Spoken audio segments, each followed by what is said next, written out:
Por que os brasileiros cantam essa música? O mistério de uma herança invisível. Dezembro de 2024. No auditório da Faculdade de Filosofia, Letras e Ciências Humanas da Universidade de São Paulo, USP, um etnomusicólogo israelense-americano sentiu o sangue fugir de seu rosto enquanto ouvia a apresentação de uma estudante. O que faria um professor que dedicou mais de 30 anos ao estudo da música mundial ficar tão chocado com canções infantis cantadas em escolas primárias brasileiras? Esta é a história fascinante do que acontece quando a música ignora fronteiras. O protagonista desta história é o professor David Cohen. De origem israelense e radicado nos Estados Unidos, ele atua como professor visitante na USP, lecionando etnomusicologia. Com trabalhos de campo em mais de 50 países, Cohen é uma autoridade mundial em como a música migra e se transforma entre culturas. Passei 3 décadas estudando como melodias atravessam muralhas culturais, diz ele, mas o que aconteceu naquele dia virou todas as minhas teorias de cabeça para baixo. Era dia 15 de dezembro de 2024, dia da apresentação dos trabalhos de conclusão de curso. Os estudantes se revezavam no palco, apresentando os frutos de um ano inteiro de pesquisa. Meu tema é a evolução das canções estrangeiras introduzidas no ensino fundamental brasileiro no pós-guerra e durante o regime militar, disse uma estudante chamada Mariana Silva. É curioso notar que 2 canções específicas ainda são cantadas em muitas escolas e gincanas até hoje. Honestamente, no início, o professor David não estava prestando muita atenção. Ele acreditava já conhecer profundamente o cenário da educação musical no Brasil. A primeira música é um clássico das gincanas escolares e das atividades de recreação, conhecida por muitos apenas como a dança da roda, ou, foneticamente, Maim Maim, disse Mariana. Por favor, vejam este vídeo real de uma escola pública no interior de São Paulo. Naquele momento, a expressão do professor mudou. Sua respiração parou por um instante. A melodia que as crianças cantavam, os passos que davam de mãos dadas indo ao centro da roda. Aquela era, sem sombra de dúvida, a canção sagrada de sua infância, a música que ele ouvia crescer em sua terra natal, o Shaftem Maim. Mas a surpresa não parou por aí. A segunda música é Dona Dona, continuou Mariana. Esta canção foi amplamente difundida em aulas de violão e corais escolares, tornando-se muito popular. O choque de David Cohen se transformou em uma mistura de emoção e descrença. Até Dona Dona. Isso não poderia ser coincidência. Por que crianças brasileiras cantariam, com tanta naturalidade, canções que são a alma do povo judeu? Mariana prosseguiu. O interessante é que ambas as canções foram introduzidas no sistema educacional brasileiro na mesma época e são cantadas há mais de 70 anos. Mas ainda não há estudos detalhados sobre por que essas 2 foram escolhidas ou como criaram raízes tão profundas na nossa cultura. O professor não conseguiu mais ficar sentado. Ele se levantou, interrompendo suavemente. Espere um pouco, Mariana. O quanto você investigou sobre a origem dessas músicas? A estudante pareceu confusa. As origens? Os documentos dizem que Maim Maim é uma dança folclórica internacional e Dona Dona é uma balada tradicional. Com a voz trêmula de emoção, o professor declarou: Mariana, você acidentalmente tropeçou em algo monumental. Essas não são apenas canções folclóricas estrangeiras comuns. Elas carregam um significado profundo e específico para o povo judeu. Um murmúrio percorreu o auditório. O professor, com o olhar firme, continuou: a partir de agora vou desvendar esse mistério. Por que essas músicas cruzaram o oceano para chegar ao Brasil? E por que foram abraçadas com tanto carinho pelas crianças brasileiras por mais de 7 décadas? Eu juro que trarei a verdade à tona. No dia seguinte, o professor Cohen estava em seu escritório na cidade universitária, cercado por pilhas de documentos. Nas paredes, partituras e fotos de todo o mundo. Sozinho, ele refletia: estudei isso por 30 anos. Como nunca notei isso aqui no Brasil? Ele decidiu começar pelos fatos históricos básicos, encarando as 2 partituras em sua mão. Maim Maim foi composta por Emanuel Amira em 1942. Ele abriu seu laptop e mergulhou na pesquisa. Fascinante! Essa música nasceu 6 anos antes da fundação do Estado de Israel, murmurou ele. Era uma canção que expressava a alegria dos pioneiros judeus do movimento sionista ao encontrarem água em terras áridas. Ma'im significa água em hebraico. A letra é citada diretamente do Antigo Testamento, livro de Isaías: com alegria tirareis águas das fontes da salvação. Não é apenas uma canção folclórica, pensou Cohen, é um hino com significado religioso e espiritual. Os passos da dança foram criados por Elsie Dublin em 1937, simulando a imagem dos aldeões se reunindo ao redor de um poço recém-descoberto. Era uma variação da hora, uma dança de roda tradicional. Na tela do computador, imagens de pioneiros dançando a hora em Israel.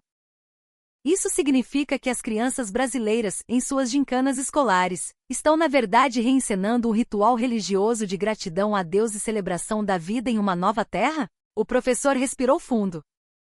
No Brasil, embora cantassem uma aproximação fonética do hebraico, quase ninguém entendia o significado religioso.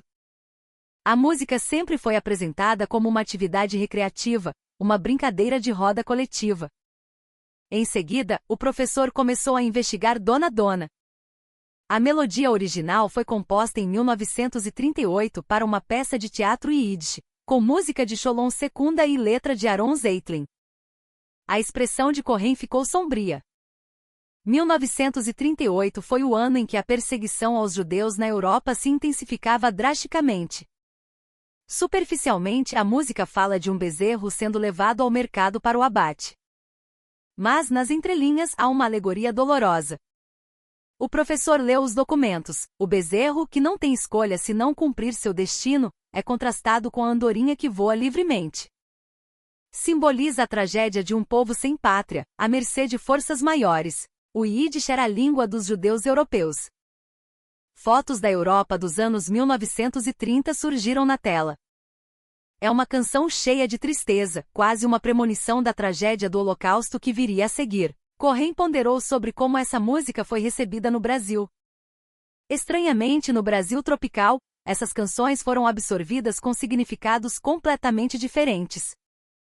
O professor encontrou registros de programas educativos da TV brasileira e manuais escolares de 1965, logo após o início do regime militar.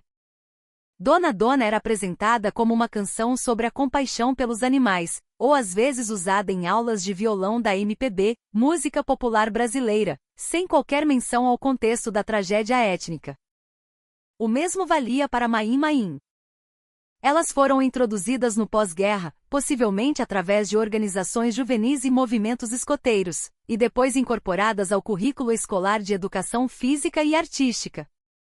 Mas seus significados religiosos e étnicos foram filtrados. Eram vendidas como danças folclóricas para promover a socialização. De repente, o rosto do professor mudou. Espere.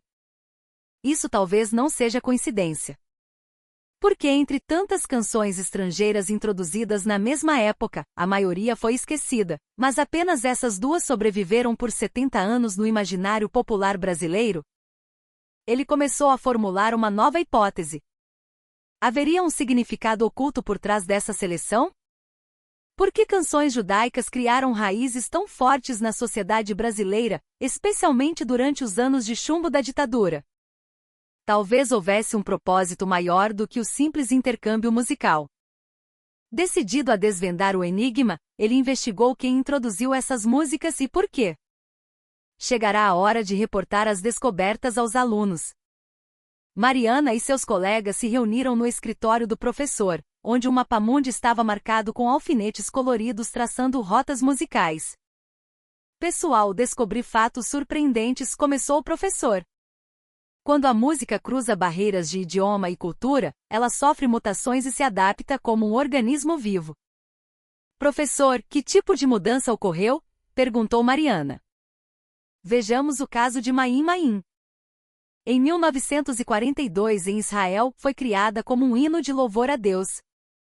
Nos anos 50, nos Estados Unidos, tornou-se uma ferramenta de multiculturalismo em acampamentos de verão. Mas no Brasil, ela se transformou em algo único. O professor projetou 3 imagens: uma dança religiosa em Israel, um acampamento americano e uma gincana escolar no Brasil. A mesma melodia, os mesmos passos, mas significados distintos. Isso é o fenômeno do camaleão cultural. E sabem por que isso acontece? Ele pegou um livro sobre psicologia social. A sociedade receptora reinterpreta a música da forma que lhe for mais conveniente. O professor analisou a sociedade brasileira do pós-guerra e da ditadura. Naquela época, embora sob um regime autoritário, o Brasil valorizava o senso de comunidade, mas também ansiava por uma conexão com o mundo exterior. A estrutura de dança em roda de Maim-Maim se encaixava perfeitamente na tradição brasileira das cirandas e na ideia de união coletiva. O brasileiro tem essa natureza gregária. Mariana concordou, faz sentido. Quando pesquisei, vi que a música era usada para ensinar cooperação e ritmo. Exato. E Dona Dona é ainda mais fascinante. Nos anos 60 e 70, o Brasil vivia sob censura e repressão. Havia uma melancolia no ar, um desejo de liberdade. A canção sobre um bezerro preso e uma andorinha livre ressoou com o sentimento de saudade e a luta silenciosa por liberdade, típica da MPB daquela era.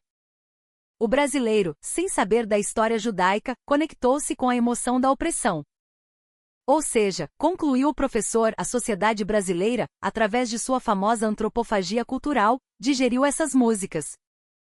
Vocês removeram o contexto religioso e étnico específico, e extraíram apenas a essência que ressoava com a alma brasileira, a alegria comunitária e a esperança de liberdade. Mas o professor tinha mais uma revelação. Apesar da mudança de significado, o impacto foi gigantesco. Ele mostrou dados sobre as relações culturais Brasil-Israel a partir dos anos 70 e 80. A geração que cresceu cantando Maim-Maim e Dona Dona nas escolas tornou-se a força motriz da sociedade anos depois. E curiosamente o interesse pela cultura judaica cresceu organicamente. Mariana arregalou os olhos. Como assim? O sucesso de filmes como Violinista no Telhado no Brasil, a popularidade da música klezmer em certos círculos e o intercâmbio cultural. Nada disso é puramente acidental. Minha hipótese é, cantar essas melodias por 70 anos plantou no subconsciente brasileiro uma semente de afinidade com a cultura judaica. A semente foi plantada através da música, invisivelmente.